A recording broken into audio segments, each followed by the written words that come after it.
Nostalgia. The term nostalgia describes a sentimentality for the past, typically for a period or place with happy personal associations. The word is a learned formation of a Greek compound, consisting of nostos, meaning homecoming, a Homeric word, and ӓλγος, meaning pain, ache, and was coined by a 17th-century medical student to describe the anxieties displayed by Swiss mercenaries fighting away from home. Described as a medical condition, a form of melancholy, in the early modern period, it became an important trope in Romanticism. In common, less clinical usage, nostalgia can refer to a general interest in the past, their personalities and events, especially the good old days from one's earlier life. Boym argues that nostalgia is more prevalent during times of great upheaval. The scientific literature on nostalgia is quite thin, but a few studies have attempted to pin down its essence and causes. Smell and touch are strong evokers of nostalgia due to the processing of these stimuli first passing through the amygdala, the emotional seat of the brain. These recollections of our past are usually important events, people we care about, and places where we have spent time. Music and weather can also be strong triggers of nostalgia. Functions. Nostalgia's definition has changed greatly over time, as it was once considered a medical condition similar to homesickness. Nostalgia now, however, is considered to be an independent, and even positive emotion that many people experience often. Nostalgia has been found to have many functions, but those functions have not truly been defined or explicitly stated. Several research articles have led to the determination of the following as functions of nostalgia: improve mood, increase social connectedness, enhance positive self-regard, and provide existential meaning. Many nostalgic reflections serve more than one function at a time, and overall seem to benefit those who experience them. Improve mood. Although nostalgia is often triggered by negative feelings, it results in increasing one's mood and heightening positive emotions, which can stem from feelings of warmth or coping resulting from nostalgic reflections. One way to improve mood is to effectively cope with problems that hinder one's happiness. Batecho, 2013, found that nostalgia proneness positively related to successful methods of coping throughout all stages, planning and implementing strategies, and reframing the issue positively. These studies led to the conclusion that the coping strategies that are likely among nostalgia-prone people often lead to benefits during stressful times. Nostalgia can be connected to more focus on coping strategies and implementing them, thus increasing support in challenging times. Increase social connectedness. Nostalgia also revolves typically around memories with close others, and thus it increases one's sense of social support and connections. Nostalgia is also triggered specifically by feelings of loneliness, but counteracts such feelings with reflections of close relationships. According to Zoe al. 2008, lonely people often have lesser perceptions of social support. Loneliness, however, leads to nostalgia, which actually increases perceptions of social support. Thus, Zoe and colleagues, 2008, concluded that nostalgia serves a restorative function for individuals regarding their social connectedness. Enhance positive self-regard. Nostalgia serves as a coping mechanism and helps people to feel better about themselves. Verse al. 2012, found that the subjects who thought of nostalgic memories showed a greater accessibility of positive characteristics than those who thought of exciting future experiences. Additionally, in a second study conducted, some participants were exposed to nostalgic engagement and reflection while the other group was not. The researchers looked again at self-attributes and found that the participants who were not exposed to nostalgic experiences reflected a pattern of selfish and self-centered attributes. Verse al. 2012, however, found that this effect had weakened and become less powerful among the participants who engaged in nostalgic reflection.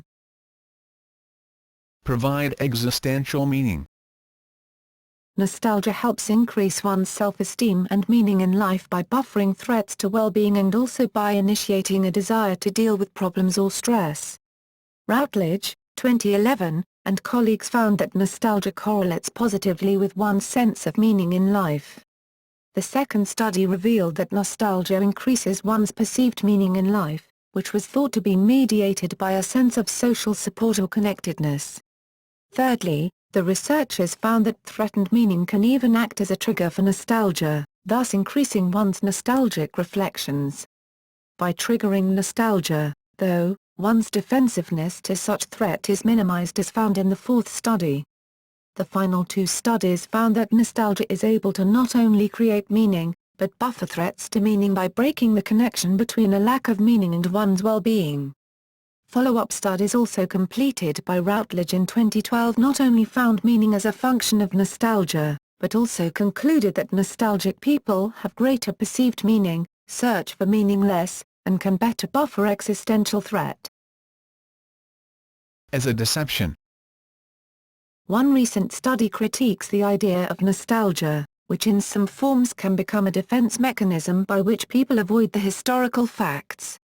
This study looked at the different portrayals of apartheid in South Africa and argued that nostalgia appears as two ways: restorative nostalgia, wish to return to that past, and reflective nostalgia, which is more critically aware. As a comfort. Reliving past memories may provide comfort and contribute to mental health. One notable recent medical study has looked at the physiological effects thinking about past good memories can have. They found that thinking about the past fondly actually increased perceptions of physical warmth. Other aspects of nostalgia. As a medical condition. The term was coined in 1688 by Johannes Hofer, 1669–1752, in his Basel dissertation. Hofer introduced nostalgia or mal du pays homesickness for the condition also known as mal du Swiss illness, or Schweizer Swiss homesickness, because of its frequent occurrence in Swiss mercenaries who in the plains of lowlands of France or Italy were pining for their native mountain landscapes. Symptoms were also thought to include fainting, high fever, indigestion, stomach pain, and death. Military physicians hypothesized that the malady was due to damage to the victim's brain cells and eardrums by the constant clanging of cowbells in the pastures of Switzerland. English homesickness is a loan translation of nostalgia. Sir Joseph Banks used the word in his journal during the first voyage of Captain Cook.